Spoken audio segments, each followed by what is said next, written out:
Big ബോസിനകത്ത് വരുന്ന ഓരോ ചേച്ചിമാരോട് എനിക്ക് ചോദിക്കാനുള്ള ഒരു കാര്യം എന്ന് പറഞ്ഞു കഴിഞ്ഞാൽ, നിങ്ങൾക്ക് ഇത്രയ്ക്ക് വലിയ, നിങ്ങൾ ഇത്രയും സെൻസിറ്റീവ് ആണെന്നുണ്ടെങ്കിൽ നിങ്ങൾ എന്തിനാണ് ഇതുപോലൊരു ഗെയിം ഷോയ്ക്കുള്ളിലേക്ക് പോകുന്നത്?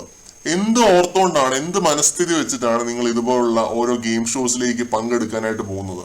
അല്ല, എനിക്കറിയാൻ മേലാഞ്ഞിട്ട് ഞാൻ ചോദിക്കുവാണ്, ചെറിയൊരു കാര്യം എന്താ ഇവർക്ക് സഹിക്കാൻ പറ്റത്തില്ല? ഒരു ചെറിയൊരു ചോദ്യം, ആണുങ്ങളുമായിട്ട് നിങ്ങൾ ബിഗ് ബോസ് ഹൗസിൽ ഉരുണ്ടു മറിഞ്ഞത് നിങ്ങൾ എങ്ങനെ, പ്രേക്ഷകർ എങ്ങനെ നോക്കിക്കാണും എന്നുള്ളൊരു ഒറ്റ ചോദ്യം.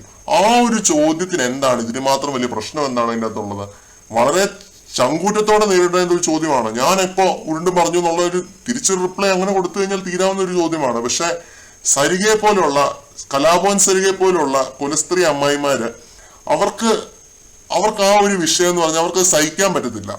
ഇപ്പൊ ഷാരിക ലൈവിലിരുന്ന് പറയുവാണ്, സാധാരണ ഒരു ഹോട്ട് സീറ്റ് ഷോ നടത്തുന്ന സമയത്ത് ഇങ്ങനെയുള്ള ചോദ്യങ്ങൾ ചോദിക്കുമ്പോൾ ഓപ്പോസിറ്റ് ഇരിക്കുന്നവര് ട്രിഗർ ആവും. അപ്പൊ അവര് മുഖത്ത് വെള്ളം ഒഴിക്കുകയും അങ്ങനെയുള്ള പല രീതിയിലുള്ള കലാപരിപാടികൾ കാണിച്ചിട്ട് പുറത്തേക്ക് പോവുകയാണ് ചെയ്യുന്നത്. എനിക്ക് ഇവരോട് മിണ്ടണ്ടെന്ന് പറഞ്ഞ് പുറത്തേക്ക് പോവുകയാണ് ചെയ്യുന്നത്.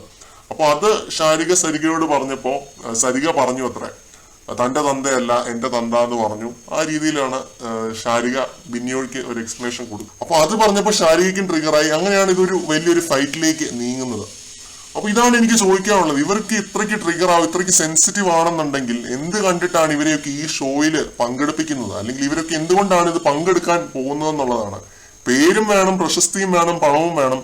പക്ഷെ ഓരോ കാര്യങ്ങൾ, തനിക്ക് നേരെ വരുന്ന ഓരോ അമ്പുകളും വളരെ സൂക്ഷ്മതയോടെ നേരിടാനും ചങ്കൂറ്റത്തോടെ നേരിടാനും ഒന്നും ഇവരെ കൊണ്ട് സാധിക്കുന്നില്ല എന്നുള്ളതാണ് ഇതിൻ്റെ അകത്തെ യാഥാർത്ഥ്യം. അങ്ങനെ ഒരു ചോദ്യം തനിക്ക് നേരെ വന്നാൽ എന്താണ് പറയേണ്ടത്? അങ്ങനെ ഞാൻ കളിച്ചത് ആ രീതിയിലല്ല എന്റെ ഗെയിം എന്നുള്ളത് വ്യക്തമാക്കുകയാണ് ചെയ്യേണ്ടത്. അവിടെ ഉടനെ ഷാരികയുടെ തന്തയ്ക്ക് വിളിക്കുകയാണ് സരിക ചെയ്തത്. എന്തായാലും ഇതൊരു വമ്പൻ വഴക്കൊക്കെയായി. സരിക കരഞ്ഞു.